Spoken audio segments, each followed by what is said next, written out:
Welcome to the Following the Joy podcast with me, Debbie Westwell, confidence and mindset coach and massive travel enthusiast.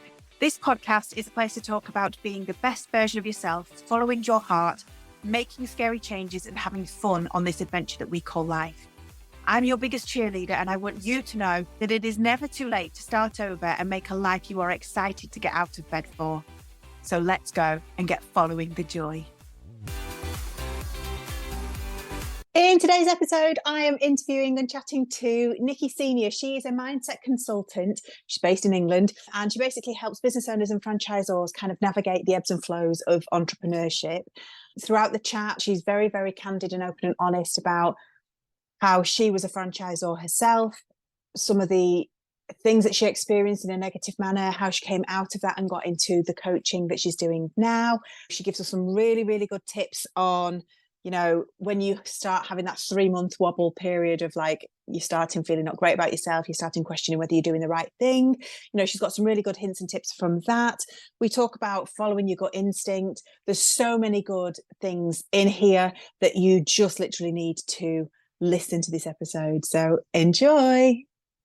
Hi, Nikki. Welcome to the Following the Joy podcast. I am extremely excited to have you here today. And thank you very much for taking the time to talk to me and our viewers or listeners. Thank you, Debbie. I'm absolutely blessed to be here. So thank you. All right. So as always, like I normally do, I'll just give the floor over to you and just say, introduce yourself so people know who you are.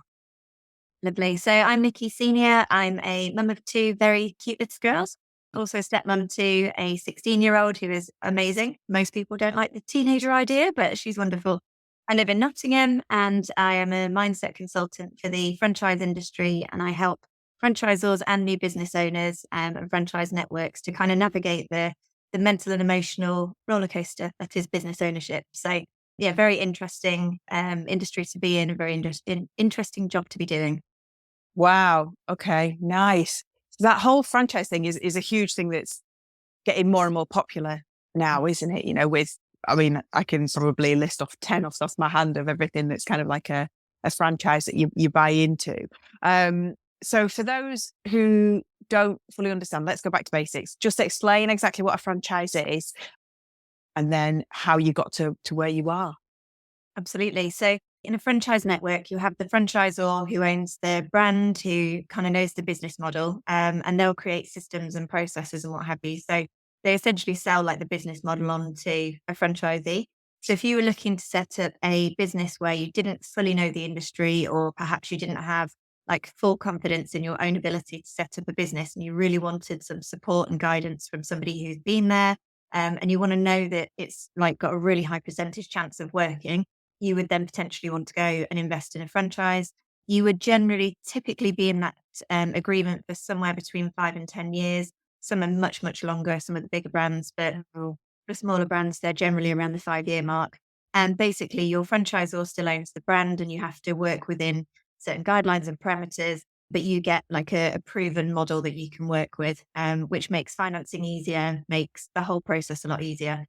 But because a franchisee doesn't own the brand, they obviously don't have the level of autonomy that they might have if they had their own business. And most people go to set a business up because they don't want to work for other people. So sometimes there can be challenging conversations and challenging situations where the franchisee wants to do one thing and the franchisor kind of has to say no because that's not good for the brand, or that's not, not going to be right for everybody in the business.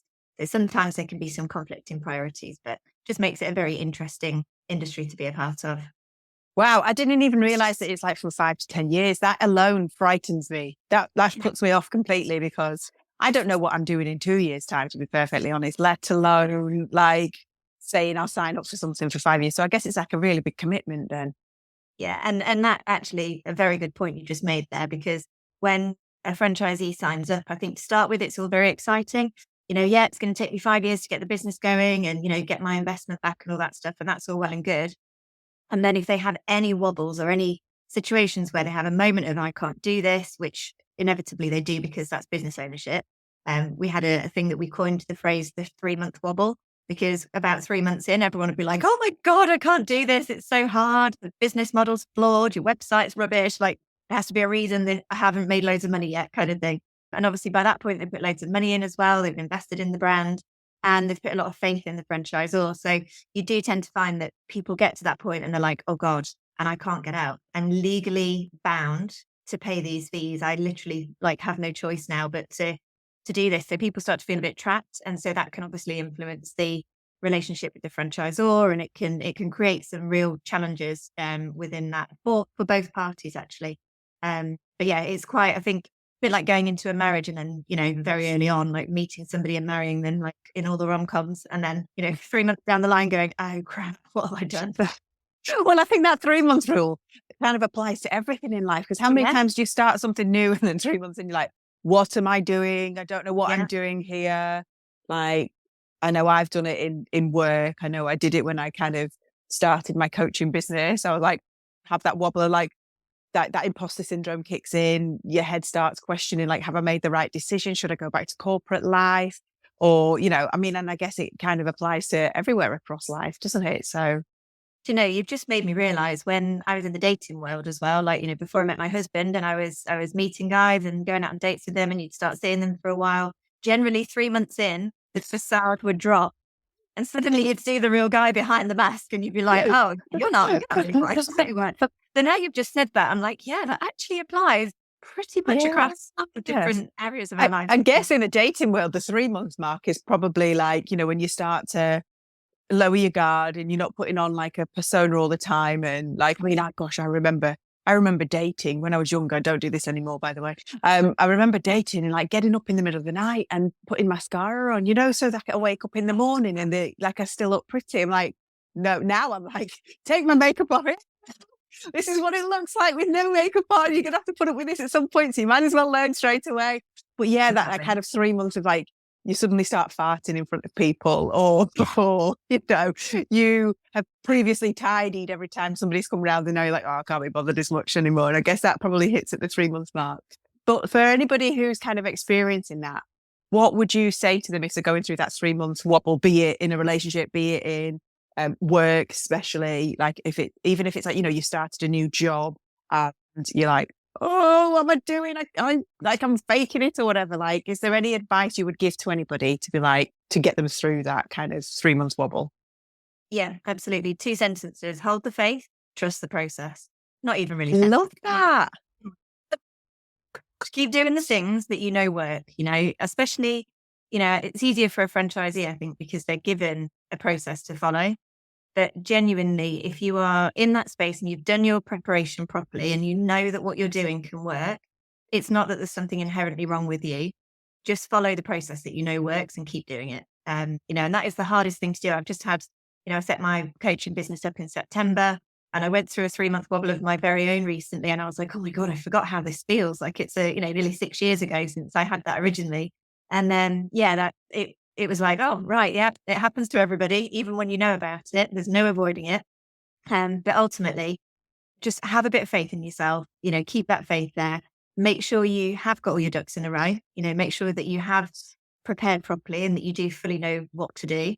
And then just follow that process and keep following it. Because you've ever seen that, it's like a picture on, I don't know, it goes around on social media all the time. And there's a guy digging for gold and then he's like giving up and turning around and he's like this far away from like a massive treasure trove on the other side. And genuinely, if you can just push through that 3 to 6 month mark, generally you'll find that the results will start to come through. And I saw that with almost every single one of my franchisees. If they followed the process and they kept going, they would always get there. But it's just holding the faith in that time can be really challenging. Wow. That's such a good hold the faith and trust the process. That's great 6 words to take through life. Yeah. Okay, so were you a franchisor previously or franchisee? Franchisor.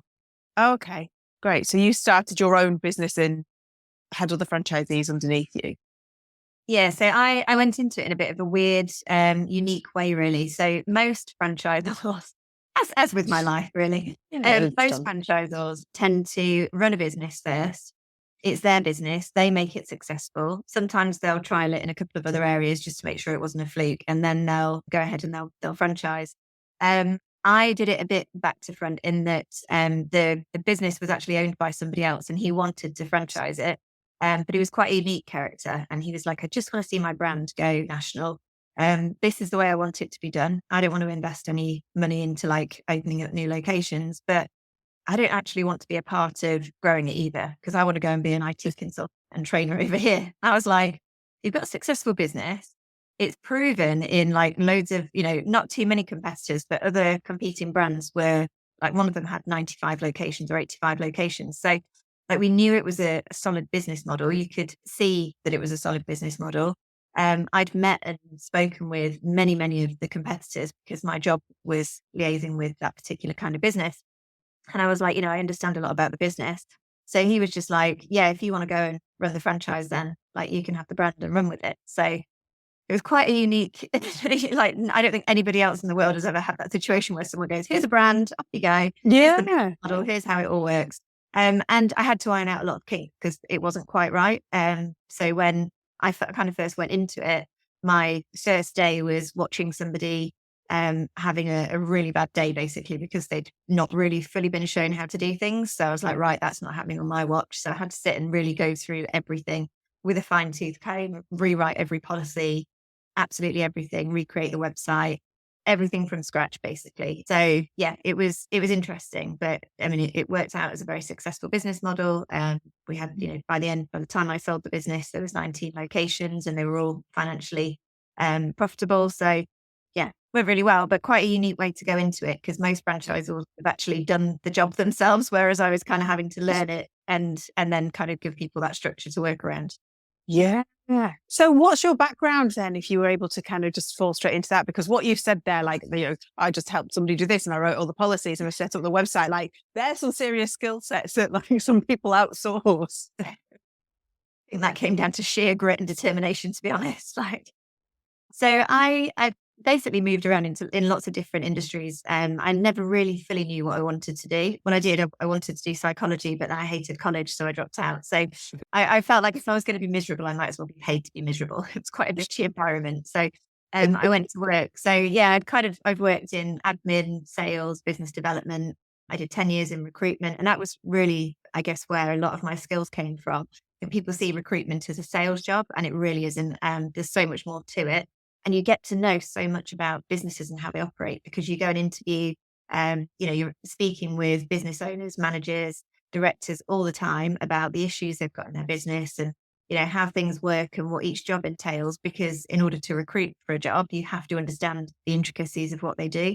So a lot of my career, I guess, was focused around understanding the intricacies of something and providing, matching people to that, but not necessarily actually doing the job myself, which I think lent itself very well actually to doing what I did in the franchise. But yeah, it was down to a lot, there was a lot of learning to do. There was a lot of like figuring things out as you went along, but people were obviously relying on that being accurate. So, there was a lot of pressure to make sure it was right. And it wasn't always, there were obviously mistakes that happened along the way as with anybody. But I think any franchisor would make mistakes as a franchisor anyway, because originally they weren't a franchisor. Their job was an MD of whatever the business was. Yeah. So did you have your little ones at the time whilst you were doing this? Yeah. You were doing all of this with your children. That could only have been stressful. They were very young as well, bless them. So I think it was 2018 in the February that I set the franchise up. So my youngest was almost 2 and my oldest was just 4.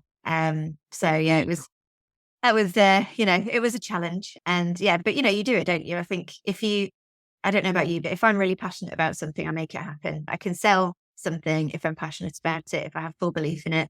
If somebody tries to get me to sell something that I don't have any belief in or I'm not passionate about, I can't sell it. Nobody would buy it from me. It's like, it all comes through my communication and the way I do things.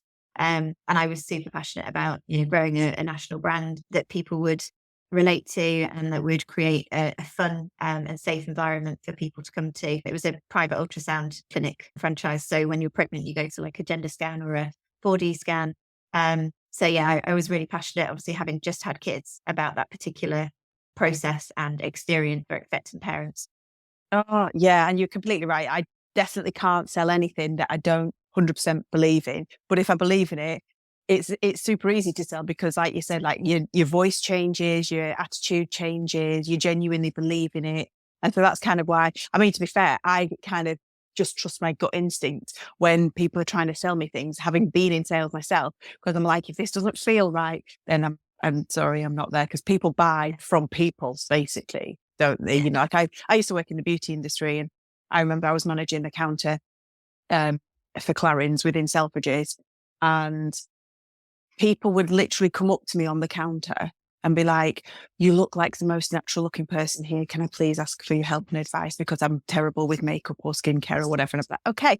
You know, I was probably like the least made up person on the whole of the shop floor, you know, because we've got other brands and counters there, and they're all like full on makeup, like all day long, false eyelashes and everything. But I actually just attracted naturally those people who wanted a bit more of a natural look, a natural skincare like regime, and people flocked to me, which was nice. I also had, you know, like a couple of female impersonators, either just starting out or a bit shy, pacing around. And I had my eye on them because I was like, what are these fellas doing?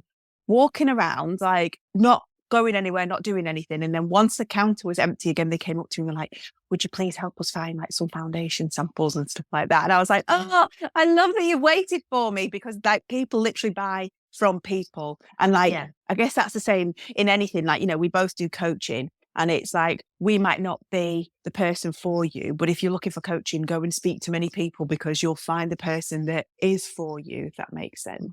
And it's just like, I love the coaching industry because it's more about like helping people as a whole rather than being the specific person or fitting a square peg into a round hole or not being the right person and lying to people. So it's just like, hey, this is my offer. This is what I can do for you. If that's not what you want, then I can probably recommend like 30 other people who do slightly different things, but they might be your person. So yeah, you're completely right about the sales side of things.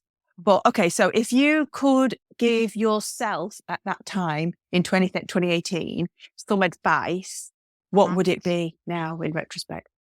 Follow your gut instinct every single time. Don't ever ignore it. You know this. Do not ignore it. Yeah. It never leads you wrong, does it? Even if it doesn't make sense at the time, it never leads you wrong. Yeah. And I think, there are probably 3 or 4 times in my life that I've ignored my gut instinct and done something. And every time I've wound up not in a good position afterward. You know, it's just like, why do you ignore it now, knowing? And it was always my rule. Don't ever ignore your gut instinct. Just follow it, trust it, know that it's got your back. And then every time you ignore it, you're like, damn, I knew. Why did I do that? Yes. And that's not just in business, is it? That's with people, in life, in holidays, everything. So trust your gut instinct. I love it. Alrighty. So fast forward, was it the right decision for you to kind of leave and sell the franchise, or was it kind of like a bit of a struggle? How did it feel for you when you made that decision? Like, you know that, what's the movie where, is it Braveheart, where the guy goes, freedom?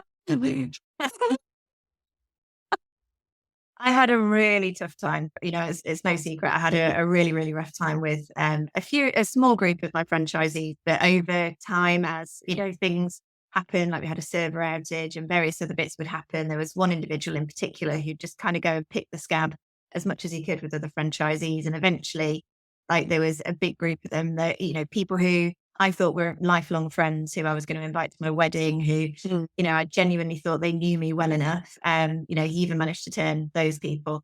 So it got to the point where I was just completely miserable. And to be honest, the reason I set the franchise up was, you know, the reason I resonated so much with that business model was I'd always wanted my own business. My parents had a business. It was something I always saw myself doing. It was like the freedom and the ability to create better processes. You know, when you work in a business and you're like, the system's useless, or this process is bad, or why do we not just do this? It makes common sense, you know?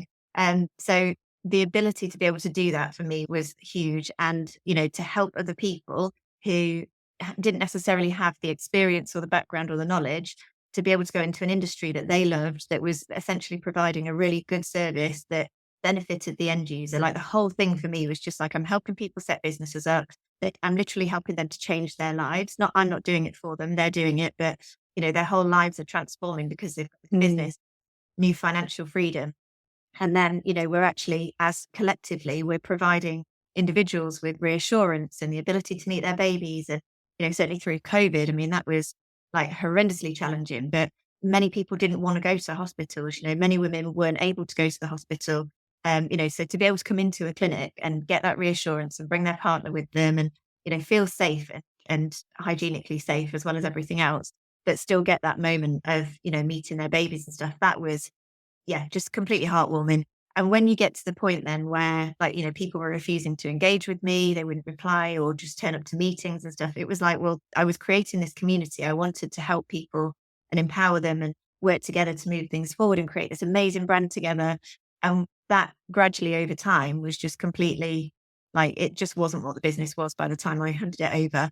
And I said this to my team actually when I told them that I was selling the business.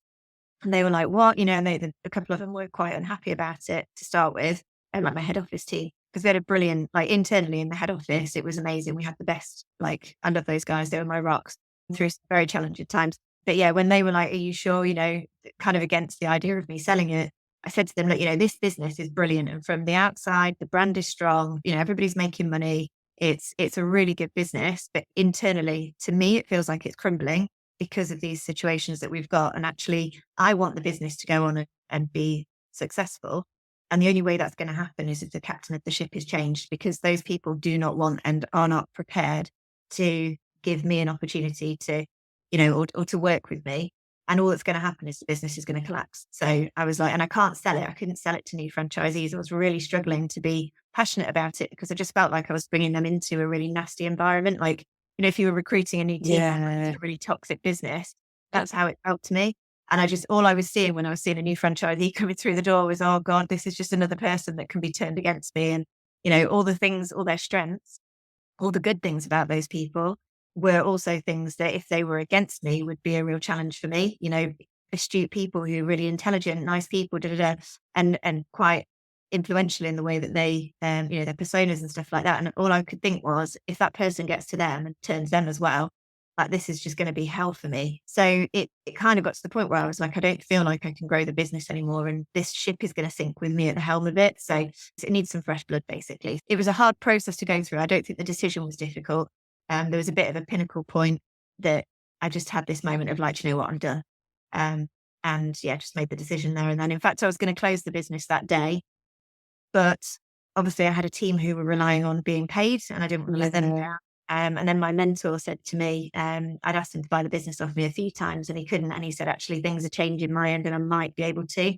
Can you give me a week? And I think that was the longest week of my life. I was like, are you taking it or not?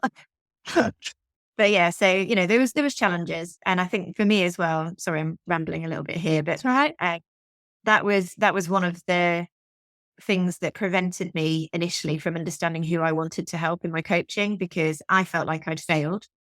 And so I was a bit wary of, really, I want to help other franchisors to help their franchisees through all these, mindset things that they go through.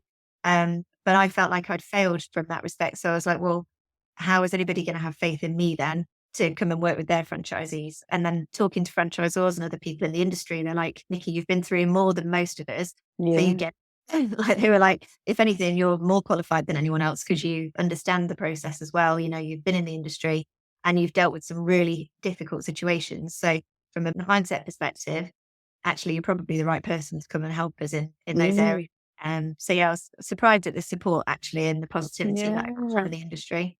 Well, that's it. I think anybody listening will probably be nodding along thinking, actually, you did what was right for you at the time. So that can't ever be a failure. It's like, I hate the word failure because it's basically just a lesson, isn't it? It's a lesson. Yeah. It doesn't work for us. But how many people in the same situation would have just let it go under and buried their head about what was happening and stuff? And actually, you took action, and it's sliding doors, isn't it? You don't know what action you would have taken would have led one way or another, but you did what was best for you at the time. And I think that's ultimately what anybody can do. Look at the situation, look at the people surrounding you, but only you can make that decision yourself. And you've just got to lead with your heart and your gut and just be like, what is right for me? And if it was right for you to come out of it and sell that, then that's awesome. Because I'm assuming it's probably still going quite well. And then you've just stepped away from it. Yeah, it's going great. I think there's the key, if you don't mind me sharing, just because when you were talking then, it was like, actually that was a really big thing for me. And anybody who is in a situation where ultimately for me, it felt like I was in multiple marriages, bad marriages that I couldn't get out of. like you're connected to these people legally for long periods of time, and you can't get divorced. Like it was, there was challenges around that. So, well, you can, but there was challenges around it. And certainly with some of them, I couldn't exit them. And I had to wait until they wanted to leave because of the agreement I originally put in place. So that was really difficult. But I would say I had the safety of my franchise, right? So I could pay myself a decent salary. It supported a lifestyle. I wasn't paying myself ridiculous amounts, but it was a nice lifestyle. I had an incredible head office team who were like, it's really bad because I want to say they were my best friends, but I've purposely separated myself from it now just because I don't want to, I feel like if I'm constantly in communication with them, it just reminds them of all that negativity, and I want the business to succeed. So I've purposely kind of stayed away. But those guys were genuinely like, they pulled me through some really dark times. They were incredible. So I'd got a decent salary, an incredible team to work with. I could come and go as I pleased, although I did tend to work, full kind of normal office hours. I worked just down the road from my house. I had my car through the business. Everything felt so interconnected. Like my photos were backed up to my Google Drive, all that stuff. So it was the idea of separating all that was really difficult. And it was almost as though, and people potentially in bad jobs or bad relationships or anything else might feel this. So this is why I'm sharing it. I felt like I was kind of holding on to like this life raft, right? I was in this really choppy ocean, and the idea or the fear of letting go of this life raft was bigger than the fear of or the pain of staying. So like the perceived pain of leaving was worse than the perceived pain of staying. It was only when there was a really big kind of moment, I guess, or a thing that happened that instantly that the pain of staying was higher than anything else. And it almost didn't matter if I drowned, I was just going to go. What I would say to people is if you feel like that and you're holding on to this life raft of a relationship, of a job, of a business, whatever it is, do not wait for that pinnacle moment, because the universe is going to keep coming and knocking on your door.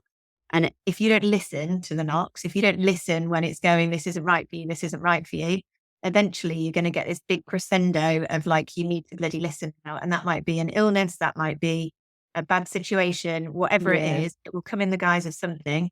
And suddenly you'll be like, and it's panic stations. And if it's an illness, you might be not so lucky as to be able to get past that. So if you feel like you're hanging on to this life raft, believe me, swimming is better, and the shore is a lot closer than you think it is. Yes. Oh, that's such good advice. Absolutely such good advice. And I can definitely attest to that, because the universe, it's almost like it does it 3 times. I think in my experience, there's always a clear 3 times. Something happens and it's like a light rap on the door. And then then the next thing happens and it's like a fist banging on the door. And then before you know it, like you said, the door's just been battened down by the police that are charging in or whatever it is. Not that I'm saying police are charged in, but you know what I mean? That's an example of the door breaking down, basically. And it literally stops you in your tracks. So yeah, our brain is very clever in trying to keep us safe, because our primeval brain would be like, animal there, need to flee from it, need to keep myself safe. So this path, we know this path and it's safe. So that's what you said. It's like the perceived unknown, you don't have a clue what it is, and your brain's like, well, we do not know what's down that path, so let's stick with what we know. And in actual fact, you've sometimes just got to just be a little bit brave, take that little courageous action and be like, no, I'm done, and I'm just going to have full trust that this is the right thing to do. And it might not happen immediately, and you might feel terrible, and you'll go through a whole range of emotions, but in hindsight, you'll realize why you did what you did. Yeah. But I guess also it's like a little bit of grief then, isn't it? It's like a breakup, because like you said, if your car was attached to your business, your documents were all attached to your business, your photos and stuff, it's a huge separation, almost like pulling something out of your life, and then maybe going through the grief of kind of, who am I without it? The guilt, the fear, the anger, the upset, and then kind of making peace with it. It's like a grief process, I guess, isn't it? I think I was quite lucky there. So first of all, I feel quite hypocritical saying to people, don't wait for that big knock from the universe and wait for it to kick your door down, because I didn't. But if you would take any advice from someone who's been there, please do. All right. So I think I was quite lucky in the grief process, because I think I'd grieved my business a long time before that happened anyway. I had in 2021, a franchisee spent the entire year trying to sue me for 80 grand, blaming me for the failure of their business, which is still running today. So it clearly didn't fail. I had And then actually the big knock from the universe made me laugh when you said about the police, because it was a few of my franchisees got together and reported me to the police for fraud. So I believe there's actually an investigation on that still. So yeah, and I hadn't obviously, yeah, so that was like the thing that made me go, do you know what? These people hate me so much that they would even try and create that in my life. That was, and it's like, all I've done is try and help you. And I think the key issue I made, or the key mistake I made, really was being too honest. And I think people always feel that you have something else hidden. So when you're like really honest about something, they feel like there's more to go, whereas actually like what you see is what you get. I think that probably, being too open was probably to my detriment, but it's who I am and that's that. And if that doesn't work in franchising for me, for me being a franchisor, then so be it. But I think, this had been going on with the individual that was kind of going and picking the scab, that had been going on since probably the end of 2019, beginning of 2020. So all the way through the pandemic, and there was a group like of 5 of them or so that were, causing a lot of trouble. So I'd been through a very long process of what felt like systematic bullying, but you can't really call it that when it's your business, can you? Like, people don't you get bullied in a business. You don't get bullied if you're the MD and I guess at the top of the hierarchy of an organization. But that is essentially. Yeah, but you clearly can, because that's how it felt. So if that's how it felt, that's technically what it was, isn't it? So yeah. But you Google it, there's nothing out there like bullied by their franchisees. Like, that doesn't happen. So that's how it felt. But I think for me, the bit that got me through it really was the coaching that I did. I did the Landmark Forum, and that really helped me to change my perspective. It enabled me and empowered me to take a lot of control and stand in my own power on the whole thing. So instead of being in victim mentality and victim mode and feeling like, oh, these guys are picking on me. Okay, right. There is something in my energy or the way I behave that's attracting these kind of people and this kind of behavior. And taking that ownership of that and being like, whatever it is, that needs working on. And I think for me, doing a lot of forgiveness work, which is really hard when somebody's been systematically coming at you for years. But I did a lot of forgiveness work, and that really released me, because even when they weren't doing anything, they were in my head. Like, it was constant. It was this constant feeling like something was coming, and never knew when you were going to come into another email or a solicitor's letter or whatever. And that was systematic over a long period of time. So even when they were quiet for a month and I never heard anything, it was constantly in the back of my head. What's this person going to do? What they're going to say? What they're going to accuse me of next? Like that looming dark shadow. Yeah. And that was like, I needed to release myself from that. I needed to be able to kind of put a bit of a barrier, I guess, between me and that. So doing coaching work, doing the inner work, doing a lot of forgiveness work to release myself from that, and actually understanding that, everybody sees the world through their own lens, right? So they'll have experienced things, they'll have learned things, and have created beliefs and stuff throughout their life. Yeah. And then they're seeing you through that lens. So their assumption that you're up to no good, their assumption that you're fraudulent, that you've done something bad, actually comes from their experience today. And they're doing the best they can with the tools and the information that they have. And it's not necessarily about you. It's kind of a reflection of them and what's going on in their head.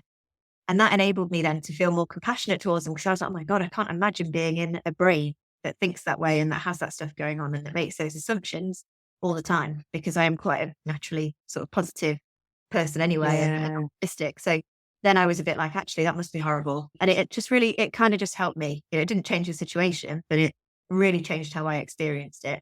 And I could now still be sat here fretting and stressing out about stuff, because I've never known whether anything's gone anywhere with the police investigation. But instead, I'm like, do you know what? No, I'm going to go and focus on my business. I know I've done nothing wrong. I'm just going to crack on. And if that thing comes up and I have to have that conversation at some point, so be it. I'm quite comfortable doing that.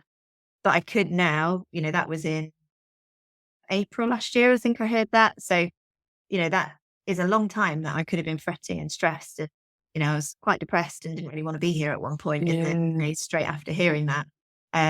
So that being able to do that work internally has made a huge difference to kind of who I'm showing up as and how I'm living and experiencing life right now. Yeah. Oh, I'm so sorry you kind of got to that really low point, but it's good to see that you've kind of got to that empowered point where you can have a little bit of empathy for the people who are doing it to you and kind of understand a little bit as to why they might be doing it. But we only have a choice. We can't control how people come at us. And like you said, it's definitely based on their past stories, their traumas, their beliefs. And they're just projecting like you said, what's in their brain on you. And we as human beings can only change how we react to a situation. So it's awesome that you were able to kind of get to that point where you could have a little bit of empathy. And I would guess anybody listening, if there's somebody in your life that you are thinking, oh, like my boss is coming at me, or, you know, my partner, or like my partner's child, whoever it is, my neighbor, whatever it is, somebody is kind of coming at you for some way or another, or they're making you feel a certain way, just stop and think, am I in victim mode here? Like Nikki said, like, can I get out of victim mode? Am I thinking that everything's coming at me and it's everybody else's fault? And actually, can you just have a little flick of a switch and just say, like, maybe this person's gone through some stories, and it's easier said than done. It really is. Or maybe think this person's gone, you know, through some trauma or stories. They've had this before, and so they're projecting exactly the same response back onto me. And I'm just going to kind of like detach myself from the situation, try to not let it affect me, and send love out into the world. And I think if you can try and do that, you're definitely one step closer to me, just a little bit more of a peaceful life. Yeah, absolutely. And, you know, forgiving somebody doesn't mean that what they've done is right. You know, it releases you from hanging on to it and from feeling it. I think, you know, from feeling that feeling of attack. I think one of the things we talk about, so I'm licensed to be a mind span coach. I'm currently training to do mind span training as well. And one of the things that we talk about a lot is, I think the saying is, our mind is the invisible architecture of our life, or our thoughts are the invisible architecture of our life. So what we mean by that is when you have, if like you were to build a building and you were to put the foundations in, you put the iron frame in and then you build around it. If you were to build a house or a block of flats or whatever, and you didn't put the foundations in, you just plonked it on the floor and you didn't put the iron structure there, as soon as some wind came along, it would just fall over, you know. But emotionally, if you can create thoughts and belief system and emotional resilience, that becomes your foundation. And then when the inevitable storms in life come along, because they do, and you can't stop them, you know, and they're different for everybody. But when those storms come along, if you've got that really solid inner foundation and structure, then, you know, you might get a bit of damage, might get a bit weathered by that storm, but you're not going to crumble. And I think I was very close to crumbling because I don't think I'd done enough of that work beforehand. You know, I've always been into personal development, gratitude, all that stuff, but actually focusing in on it and making it part of my daily routine was the thing that created my kind of structure and foundation that enabled me to then move forward. And I'd urge anybody listening to really look into those things and start to figure out how you can create that resilience and that internal structure for yourself. Yes. I love that, Nikki. That's fabulous. In fact, do you know what? That's a really good thing kind of just to briefly end on, I think. But so if anybody's out there who is a franchisor or wants to ask you any questions or get in touch, how do people find you, get in touch with you, Nikki? So you can go to my website, which is just nikkisenior.co.uk. I'm on LinkedIn as well, and you can find me on Facebook and Instagram at NS Performance Coach. Perfect. And I'll put all those in the show notes anyway. So, okay. So as I'm going to wrap up, as I always do, I'm going to try and pull out the takeaways, the key takeaways from this chat. So the first 6 words that I'm going to use: hold the path and trust the process. So obviously, if you're hitting that 3 months wobble in anything in life, just hold the path and trust the process, and just trust that it'll be all right. 100%, really important. Always follow your gut instinct. It will never lead you wrong. Listen to the knocks of the universe. Try and take action before that big third one comes along. And even though it feels hard, try and like let go of the clinging onto the life raft scenario that Nikki shared. And also if you've got somebody coming at you, just think that everybody views the world through their own lens, like Nikki said, and they could have their own traumas and patterns and beliefs and stories that they're projecting onto you. So you can control how you react to it and don't get into victim mode. And like Nikki said, it's really important to do that basic foundation laying of your emotional resilience and support and control and stuff, so that you can have a good base and you know that you're fine, so that anything comes at you, you are solid. You might wave a little bit, but you know, you're basically going to be a weeble. You might wobble, but you're going to not fall down. So I think the big bad wolf comes.